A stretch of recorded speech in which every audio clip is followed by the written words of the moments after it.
Hello everyone, I'm Joseph Giunta, the music director and conductor of the Des Moines Symphony, welcoming you to today's Listening Room. The great composer Johannes Brahms was 50 years old when he completed his Third Symphony during his stay in Wiesbaden in the summer of 1883. By this point in his life, he was very well respected and highly regarded by many of his colleagues. However, there were, of course, those that did not like his music, mainly because it was more reminiscent of what had been, rather than the forward-thinking music of someone like Richard Wagner or even Franz Liszt. Others found his music somewhat intellectual, more than emotional. And even in 1884, the second American performance of his Third Symphony by the Boston Symphony, people walked out of the performance because it was deliberate, dry, and lacking in spontaneity, as one music critic wrote. But the piece found its way into the repertoire, and today stands as one of the greatest creations by Brahms. Soon after it was composed, he knew it would eventually find its place. You see, in Brahms' day and age, when there were no radio broadcasts, the way a composer would test his music would be in the private homes of friends and relatives, with 2 or 4 hand piano versions.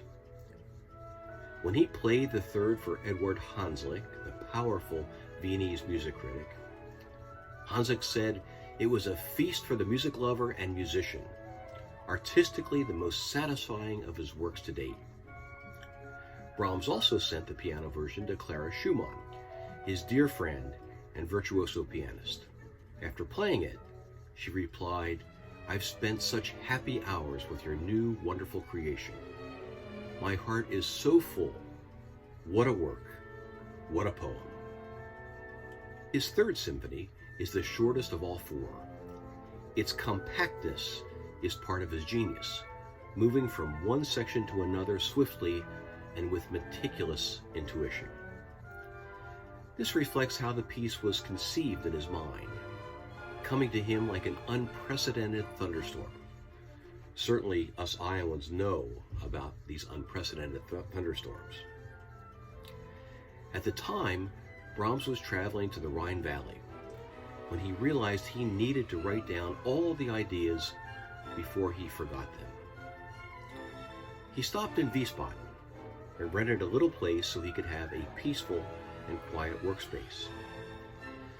The music flowed from his pen effortlessly, and he wrote non-stop, each day from the beginning to the end, and in 4 months, the piece was completed. This helps explain the cohesive elements of the piece and with what ease the movements flow from one to another. All the movements, except the third, are linked by a motive that appears at the beginning of the piece. The first movement, stormy in mood, begins with 3 chords that include an F, an A flat, and then another F up an octave. In this context, it would appear the piece would be an F minor, but the first and third chords have an A natural in them, suggesting F major. This harmonic struggle is heard throughout the piece and creates a variety of moods that are expressive, forceful, and other times quite delicate.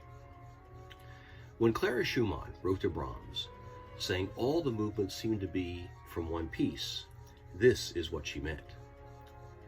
The seamlessness of his musical ideas is intricate, subtle, elegant, and absolutely perfect. This is often hidden from the novice listener, but no one can escape the overall effect of the brilliant continuity of this piece. The first movement is pure genius in this regard. The second and third movements are cut from the same cloth. They're reserved and gentle. His writing is very soft for long periods of time, and this hushed quality draws the listener in, much like someone whispering a secret. The Andante in C major has some of the most revealing and mesmerizing writing for his favorite instrument, the clarinet. Again, Clara Schumann wrote, "This is pure idyll. I can see the worshipers kneeling in the little forest shrine. I can hear the babbling brook and the buzz of insects. The third movement moves from sunshine to a more nocturnal mood in C minor. It begins with a rich, dark, singing cello playing a bittersweet waltz, a sensitive horn solo, delicate and extremely emotive. This is Brahms at his best, unveiling his mood as nostalgic, sweet, and gentle. After an unharmonized and dark melody with an exotic modal quality, the finale then presents a sudden fortissimo surprise with great heft, energy, and power. But this dissipates quickly into a more somber and ominous music. There's a constant wrestling of F minor and F major finally emerges as the winner, in the calm and peaceful melodies of the trombone and shimmering strings. It's the perfect, poignant ending to Brahms' best work to date, and leaves the listener pensive and reflective.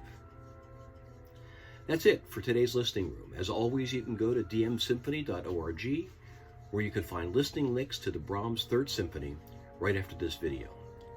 You'll also find more content in our #DMSO at Home series, featuring self-produced videos by our musicians from their homes to yours. Next time, the Brahms Fourth Symphony. Thanks for watching.